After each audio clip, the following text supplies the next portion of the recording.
Example. What does Jane's boss want her to do?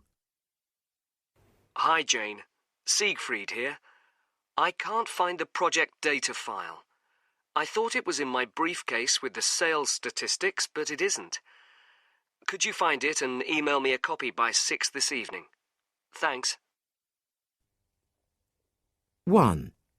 Which chart is correct? Overtime hours worked per employee were high at the beginning of the year, but began to fall in the second quarter as expected.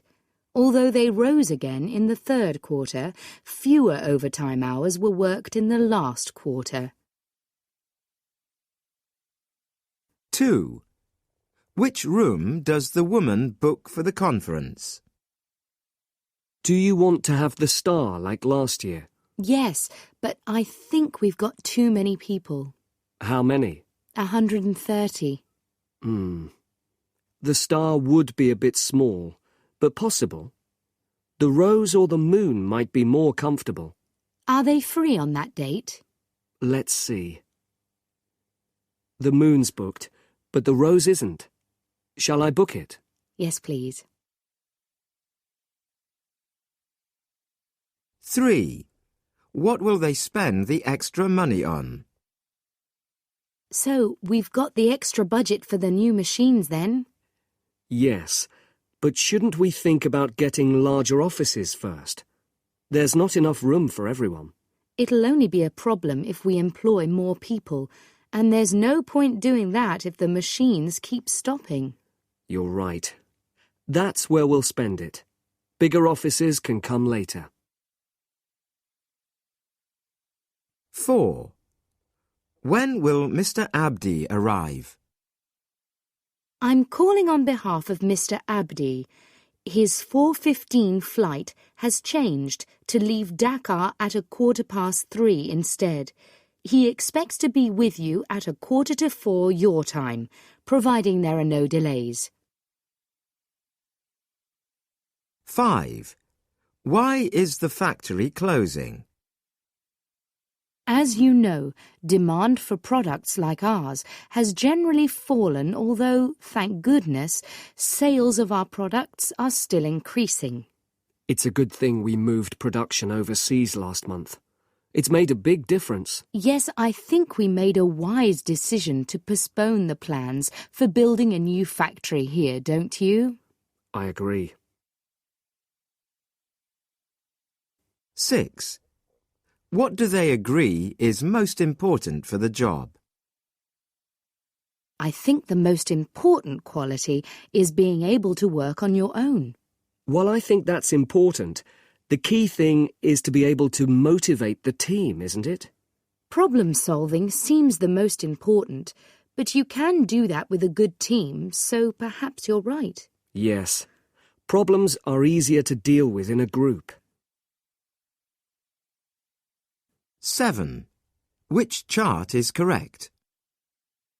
Sales for the first quarter were reasonably good, especially after the disappointing start at the beginning of the year. February saw a steady improvement, which was encouraging. This continued through the following month, although in April sales levelled off. 8. Why did the company have to change its supplier? Did we change supplier because our previous one put up its prices last month? We'd already decided to change. As you know, the quality of our products is a great selling point, so we needed to make sure that we had a supplier who could match the greater quantities we now needed. This wasn't happening with our old supplier. I see.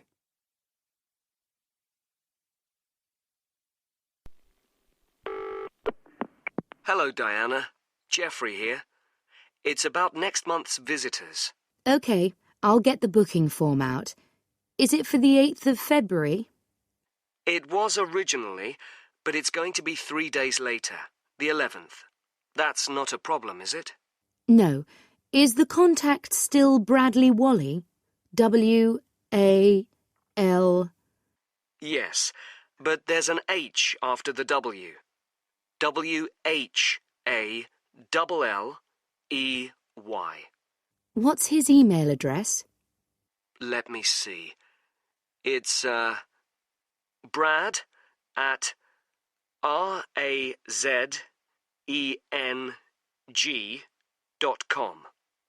What's the flight number so we can meet them at the airport? It's KG4 569. Oh, sorry, no, that was the original one. Now it's 4570. Right, I've got that. Now, let's see. It gets in at 10:45, doesn't it? I thought it was 11:45. Oh, no, you're right. 10:45. How many people in the group? I've got 25. Weren't there 35 last year? Yes, but you've got the right figure. Good. Now, which hotel shall I book? Do they still want the Crown? Actually, the King Hotel is nearer the conference centre. Could we try that? I think they've got some special offers on, and we can't spend more than €135 per person per night. The King works out at €147 per person, and the Crown is only €115 at the moment. Right. We'd better go for that then, as the budget is tight. Right, I'll sort that out today. And here is this evening's business news in brief. The telecoms company, Telcon, has made an offer to buy one of Europe's biggest mobile network operators, valued at £17.7 billion, $31.5 billion. Telcon's own domestic market has weakened recently, and it is hoping to expand its operations around the world. It already has operations in South America and Australia. Entel, another European telecoms company, has announced it is building new offices to add to those already in Spain and Italy. These are in Germany, and it is in discussions for expanding into France. Wintergold, a mining company based in Canada, is hoping to become the world's largest gold miner, producing 8.4 million ounces of gold this year. To achieve this, it has begun a $9.2 billion bid to buy its biggest rival, Golddig. With profits boosted by clients in the Middle East and Asia, the NPG Financial Group is reporting record quarterly profits. It says that the third quarter net income has risen by 71%. More on that in the programme following this news report.